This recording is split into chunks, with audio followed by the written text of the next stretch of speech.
Nagkaroon kami ng ID picture and of course, nagpaluto ako sa aking cookery class. Kaya let's go!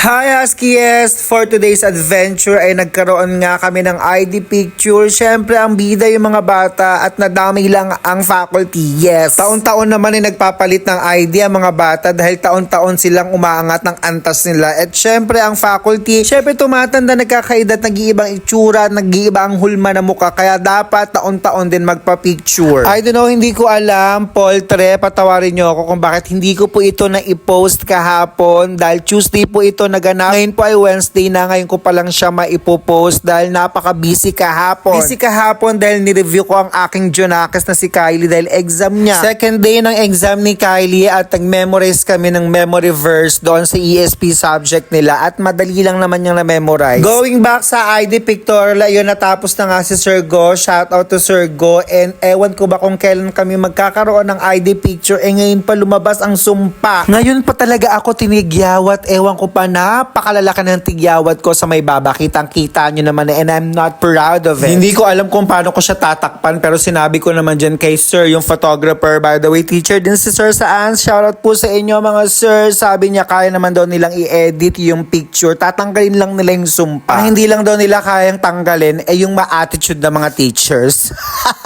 Maraming ganyan. Chares! Well anyways, here's Sir Alex. Naku, time na ni Sir Alex para mag-ID picture at sabi niya picturean ko daw siya at videohan. At dahil bilang masunurin naman tayo sa nakatatanda sa atin, tsareng! Hindi dahil love na love ko si Sir Alex dahil ninong siya ni Kylie. Ayan, sunod natin si Sir Alex. And dahil medyo may pagkamahadera tayo, hindi tayo nakontento dun sa picture natin. Tinignan talaga natin kung ang itsura natin dahil may tigyawat nga tayo at sinabi ko, tinamain ko ulit si Sir na pakitanggal Sir please para naman kasi isang taon kong gagamitin yung ID ko. Biruin mo Huskies, isang taon mong gagamitin yung picture mo, yung ID mo na yun, tapos may tigyawat ka, di ba? Kaka-proud ba yun? Syempre hindi yun nakaka-proud. Paano pag gagamitin ko yung pag nag-loan na ako? Di nakakahiya.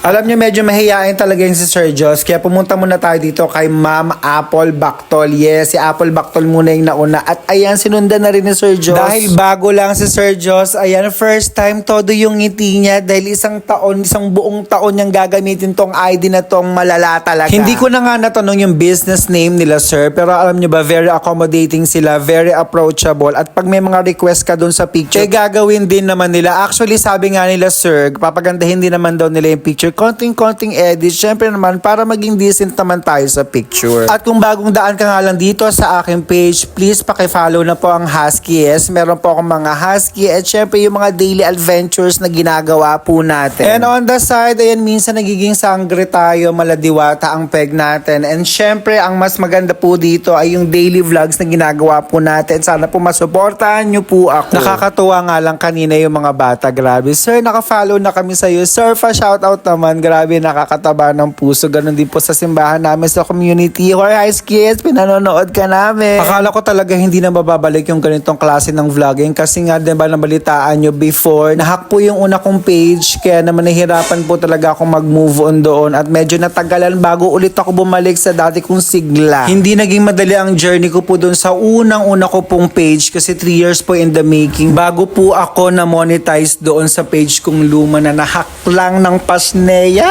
Grabe. Ang dami kong kinontak, ang dami kong chinat para mabalik po yung aking page na yun pero wala pong nakatulong sa akin. Just like Madam Kilay kasi talaga ewan ko ba't uso ang hacking ng mga page noon. Nung nahack yung page ni Madam Kilay pero na-retrieve niya yung akin, hindi, wala nakatulong sa akin. Ang dami ko na pong kinontak. Maybe because wala akong ganong kasapat na pambayad pero syempre ayan, move on na lang tayo. Patuloy lang ang laban. Grabe, almost 2 years din po ako nahinto sa vlogging kasi nawalan na rin po ako ng gana at ngayon muli na naman po akong nagbabalik kaya naman supportahan nyo po ako mga ka-Huskies. Sana patuloy pa rin po kayong manood at patuloy pong dumami yung followers natin. Well, of course, para maibalik natin sa universe ang magagandang nangyayari sa atin. At kung meron po kayong mga request, kung gusto nyo pong ma-shoutout kayo or meron kayong mga gustong i-focus ko po sa vlogging, comment down below. Malay mo, hindi ako masyadong busy at magsipag ako at gawin ko yung mga pinagagawa ninyo. Hindi Hindi man ganun kabongga yung mga vlogs natin everyday, pero sana po nagugustuhan nyo po dahil ang hirap po mag-isip ng content everyday sa totoo lang mga ka-Husky. Kaya ikaw na nanonood ngayon mismo, ngayong mga oras na to, please pa-share po. Baka mali nyo naman may nalulungkot at pinakita yung mukha ko sumaya at i-follow po ako. Muli maraming salamat. Bye Husky!